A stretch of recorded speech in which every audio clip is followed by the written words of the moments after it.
আমরা এমন এক সময়ে বাস করছি যেখানে পাপ আমাদের হাতের মুঠোয়। একটি ক্লিক, একটি স্ক্রল অথবা একটি নোটিফিকেশন আমাদের নিয়ে যেতে পারে ধ্বংসের অতলে। আপনি কি খেয়াল করেছেন কেন আমাদের ইবাদতে মন বসে না? কেন নামাজের পরও আমরা মনের প্রশান্তি খুঁজে পাই না? কারণ আমাদের চারপাশের চাকচিক্য আর আধুনিকতা আমাদের অজান্তে ঈমানকে দুর্বল করে দিচ্ছে। আজকের এই ভিডিওতে আমি আপনাদের সাথে শেয়ার করব 5টি এমন বিশেষ কৌশল যা ইনশাআল্লাহ আপনাকে এই ফিতনার যুগেও পাপ থেকে বাঁচতে এবং আল্লাহর পথে ফিরে আসতে সাহায্য করবে। আজকের ভিডিওটি শুধু একটি ভিডিও নয়, এটি আপনার আত্মাকে শুদ্ধ করার একটি সফর। তাই অনুরোধ করব, একটি সেকেন্ডও মিস করবেন না। আর এই দিনই কথাগুলো অন্যদের কাছে পৌঁছে দিতে ভিডিওটি এখনই শেয়ার করে দিন, কারণ আপনার একটি শেয়ার হতে পারে অন্য কারো হেদায়েতের ওসিলা। বর্তমান সময়ের চ্যালেঞ্জ, আধুনিক জীবন আমাদের অনেক আরাম দিয়েছে, কিন্তু আমাদের আত্মাধিকতাকে কেড়ে নিয়েছে। সোশ্যাল মিডিয়া থেকে শুরু করে রাস্তাঘাট সবখানেই পাপাচারের আয়োজন। আপনি যখন আপনার ফোনের স্ক্রিনটি অন করেন, তখন আপনার সামনে এমন কিছু ভেসে আসে যা আপনার চোখকে অপবিত্র করে। রাসূলুল্লাহ সাল্লাল্লাহু আলাইহি সাল্লাম বলেছিলেন, এমন এক সময় আসবে যখন ঈমান ধরে রাখা হবে আগুনের জ্বলন্ত কয়লা হাতের তালুতে রাখার মতো। আমরা ঠিক সেই সময়েই বাস করছি। কিন্তু মনে রাখবেন, অন্ধকার যত গভীর হয়, একটি ছোট মোমবাতির আলো তত বেশি উজ্জ্বল হয়ে ধরা দেয়। এই কঠিন সময়েও যারা নিজেদের পবিত্র রাখতে পারবে, তাদের জন্য আল্লাহর কাছে রয়েছে বিশেষ পুরস্কার। চোখের হেফাজত ও ডিজিটাল ডিটক্স। পাপের প্রথম দরজা হলো আমাদের চোখ। আমরা যা দেখি তার প্রভাব পড়ে আমাদের হৃদয়ে। ইমাম শাফি রহমতুল্লাহ আলাইহি একবার বলেছিলেন, আমি যখন ভুল করে কোনো বেগানা নারীর দিকে তাকিয়ে ফেলেছিলাম, তখন আমার মুখস্থ করার ক্ষমতা কমে গিয়েছিল। আধুনিক যুগে আমাদের সবচেয়ে বড় পরীক্ষা হলো স্মার্টফোন। আমরা রিলস বা শর্টস দেখতে দেখতে এমন সব ভিডিও দেখি যা আমাদের অবচেতন মনে অশ্লীলতাকে স্বাভাবিক করে তোলে। আপনার সোশ্যাল মিডিয়া ফিড ক্লিন করুন।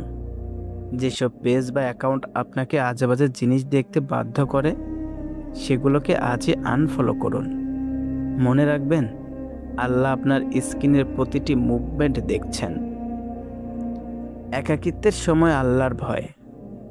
মানুষ যখন সবার সামনে থাকে, তখন সে খুব ভালো সাজার নাটক করে, কিন্তু আসলে ঈমান পরীক্ষা হয় তখনই যখন আপনি একা থাকেন, যখন ঘরের দরজা বন্ধ আর আপনার হাতে একটি হাই স্পিড ইন্টারনেট কানেকশন।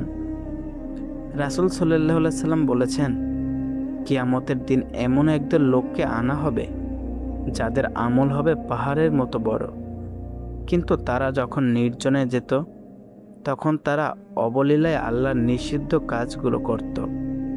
আল্লাহ তাদের আমলগুলোকে ধূলিকণার মতো উড়িয়ে দেবেন। যখনই একা থাকবেন, মনে মনে 3 বার বলুন, ইন্নাল্লাহা মাহি, নিশ্চয় আল্লাহ আমার সাথে আছেন।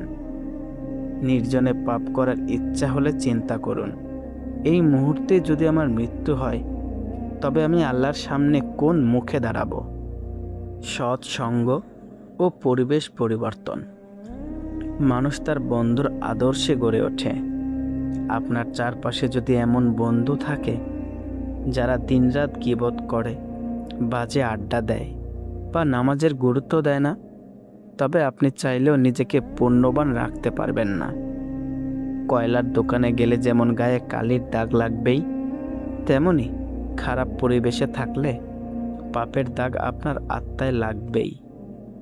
এমন বন্ধুদের সাথে সম্পর্ক বাড়ান যারা আপনাকে আল্লাহর কথা স্মরণ করিয়ে দেয়, যারা আপনাকে নামাজের জন্য ডাক দেয়। যদি এমন বন্ধু না পান, তবে একা থাকা ভালো, তবুও খারাপ বন্ধুর সাথে থাকা উচিত নয়। তওবার দরজায় নিয়মিত আঘাত করা। আমরা মানুষ, আমাদের ভুল হবেই, কিন্তু শয়তানের সবচেয়ে বড় চাল হলো আমাদের মনে করে দেওয়া যে তুমি তো অনেক পাপ করেছ, আল্লাহ তোমাকে আর ক্ষমা করবেন না। এটি একটি মিথ্যা ধারণা। আল্লাহ গাফুরুর রাহিম, তিনি আকাশের মেঘ সমান পাপকেও ক্ষমা করে দিতে পারেন যদি আপনি খাঁটি মনে ফিরে আসেন। প্রতিদিন শোয়ার আগে আল্লাহর কাছে সারাদিনের ভুলের জন্য ক্ষমা চান। প্রতি ওয়াক্ত নামাজের পর অন্তত 100 বার আস্তাগফিরুল্লাহ পড়ুন। তওবা হলো সাবানের মতো, যা আপনার আত্মার ময়লা পরিষ্কার করে দেয়। পরিশেষে এটাই বলবো, দুনিয়ার এই সামান্য সময়ের সুখের জন্য আপনার অনন্তকালের জান্নাত হারাবেন না।